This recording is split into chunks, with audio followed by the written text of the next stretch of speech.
first graders. Thanks so much for working on an afternoon job as promised. I have a read aloud for you all about the Earth. My first 4.54 billion years. So sit back, relax, eyes watching, ears listening, and let's get to it.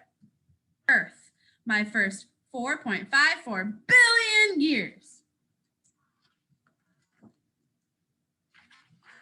Ooh, that's pretty. Hi, my name is Earth. Some people call me the blue marble. You can call me, or the third planet from the sun. You can call me Planet Awesome. Look at him in those cool shades. My family is really, really big. Saturn, Uranus, Neptune, Jupiter, Mars, Earth, Mercury, Venus, and Pluto. Happy holidays. Look, it's their Christmas card. I have 7 siblings in my solar system. I'm closest to Venus and Mars. Some used to say I have 8 siblings, but Pluto is more like the family pet.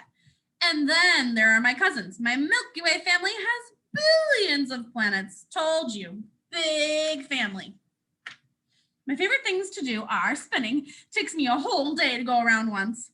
And circling the sun. That makes me an entire year, like a birthday.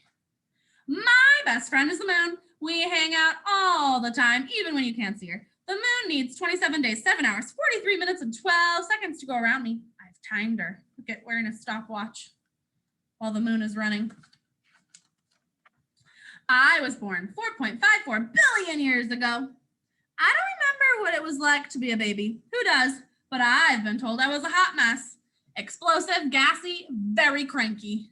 Baby Earth. He's got a pacifier. Then I started to cool off and things got really wet. It rained for thousands of years. I'm not kidding. Thousands. Look at that teeny tiny umbrella. I was soggy and lonely. A few islands popped up in my oceans, but no plants or animals. At least not yet. My islands must have been lonely too. They got together and made bigger islands called continents. So this was Pangea, okay? I remember and Nuna, the ginormous Pangea. Then Pangea split into 7 separate continents. So it was all together, all the land was, and then that land split up, is what it's saying. It says things are always changing. And so you might have heard of these continents before, so I'm going to read them to you. Ready? North America, that's where we live. South America, Europe, Asia, Africa, Australia, and Antarctica. As I got older, stuff began to grow. Life, almost half my life, you probably wouldn't even recognize me, though I've always been around. And then it says, air. If anyone had been alive, they could have finally taken a breath. Then plants that can live on land started to grow. And then the bugs came. And then it says, my first dinosaur.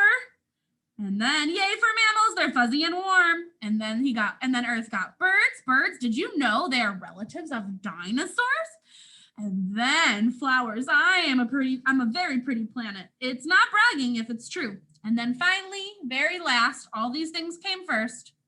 Homo sapiens, you humans have big brains and walk on 2 feet. So humans were kind of the last to arrive. All these other things like water and plants and bugs and dinos and mammals and birdies and flowers, they all came first. The time of the dinosaur was one of my favorites. First grade, you know this is my favorite page because you know I absolutely love dinosaurs. I mean, everyone loves dinosaurs. They lived with me for 175 million years until, asteroid! Look at that, flying towards Earth. It's not always easy being Earth. Volcanic eruptions, ice ages, major collisions. Look at that asteroid. But on the inside, I'm the same Planet Awesome. So if you look, this is kind of like if you cut out a piece of the Earth and you were looking inside of it. So on the very outside, you'll see the crust.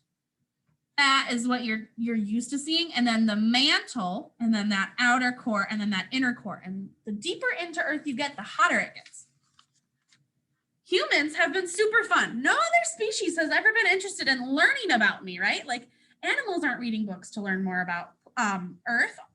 Other animals are nice, but they mostly eat and poop and never wonder about my amazing life. But sometimes, and this is the sad part, humans forget to share and play nice and clean up after themselves. So I'm going to go back a page and I want to show you all these awesome things that humans do on Earth, right? They go boating, they sing, they're learning about space. They're still learning about space by flying to space on a rocket ship. They're playing with dolphins. They're painting. They're saying hello to each other. They're communicating. They're running races. They're doing science experiments. There's whales. They swim. There's teachers. There's music. They do all sorts of things. Then if you look at this page, it's kind of darker, right? And it kind of shows you the way humans have hurt the earth. So for example, trash in the water, pollution, you'll see things where there's oil spills from ships, there's things breaking off into the water, people are throwing their trash on the ground, they're capturing whales or other animals and hurting them. So it's a good reminder that we really need to make sure we're taking care of the earth because that's where we live. Still, I bet you humans will turn out to do really great things. And here's all these humans saying, "We love you, Earth." And there's his BFF, the moon. The end. In first grade, I certainly feel like I learned a lot about the earth. I especially learned that it's important to take care of the earth, right? We live here, we want to keep where we live nice and clean. So we need to make sure that we're recycling and taking care of the planet that we live on, right? All right, first grade, thank you so much for joining me and learning a little bit more about the earth. I hope you truly enjoyed it. Make sure you get the rest of your afternoon jobs done, and I will see you later.